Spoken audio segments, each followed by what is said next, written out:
দিদি এবারের আবহাওয়া দেখে কি বুঝছেন? এবারের আবহাওয়া দেখে মনে হচ্ছে শুধু বিজেপি আর আপনি কিছু বলুন। বিজেপি যাবে, এছাড়া আপনি যাচ্ছেন।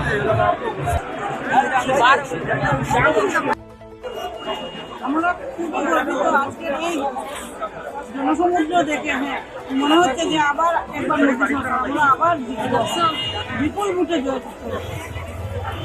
আজকের যে এই র্যালি দেখে কি বুঝতে পারছেন আপনি? আজকের যে র্যালি, এখানে এত মানুষ জনসমাবেশ হয়েছে, এতেই বোঝা যায় আমাদের যে এখানে যে স্বার্থে ছেলে আছে, ছাত্রদের স্বার্থে ছেলেই আমরা বিজেপি সরকার জিতবে। বিজেপি জিন্দাবাদ, বিজেপি জিন্দাবাদ, বিজেপি জিন্দাবাদ, রাজদীপ রায় জিন্দাবাদ, রাজদীপ রায় জিন্দাবাদ, রাজদীপ রায় জিন্দাবাদ, রাজদীপ রায় জিন্দাবাদ। আজকে যেভাবে এই সমুদ্রের ঢল দেখা যাচ্ছে, আমরা সবার মনে হচ্ছে যে এবার বিজেপি জিতবে। আর এটা তো শুধু এরকম কথা নয়, আমার একবার বিজেপি সরকার, এটা সত্যি কথা। আর যেভাবে দিলীপ শইকে এসে আমাদেরকে সম্বর্ধনা করেছেন আমাদের পার্টি, আমরা নিশ্চয়ই আমরা জিতবো এবার, নিশ্চিত। ভারত মাতা কি জয়।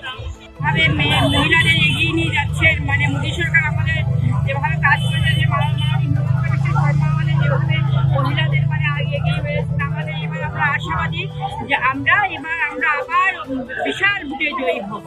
আর আমরা বরফলা কেন্দ্রে আমাদের যে প্রার্থী আছে কিশোরনাথ, উনিও আমাদের বিপুল ভোটে জয়ী হবেন, এটা আমরা আশাবাদী। আজকের এই র্যালি নিয়ে কিছু একটা বলুন। আজকের র্যালিতে কমসে কম আমাদের 20,000 মানুষ হবেই। 20,000 মানুষ নিয়ে আমরা রাজদীপ রায় মনোনয়নপত্র দিয়ে জমা দেওয়ার যাচ্ছি। আমরা সবাই আগামীতে আমরা সবাই কার্যকর্তা মিলে ওনাকে 40,000 ভোটে জিতাতে পারি, আমরা সবাই মিলে। আমাদের ভারতীয় জনতা পার্টি যে পার্টি আছে, উনি অনেক বেশি ভোটে যুক্ত হবে। কারণ এখানে ভারতীয় জনতা পার্টি সবাই আসতে পারবে না আমাদের মিলতে। তো আমি এটাই আশা রাখবো সরকারের কাছে, সব জনতার কাছে, যে আপনারা সবাই মিলে আমরা ভারতীয় জনতা পার্টিকে দিয়ে যাতে আমরা বৃহত্তম সভাকে উপরে দিতে পারি।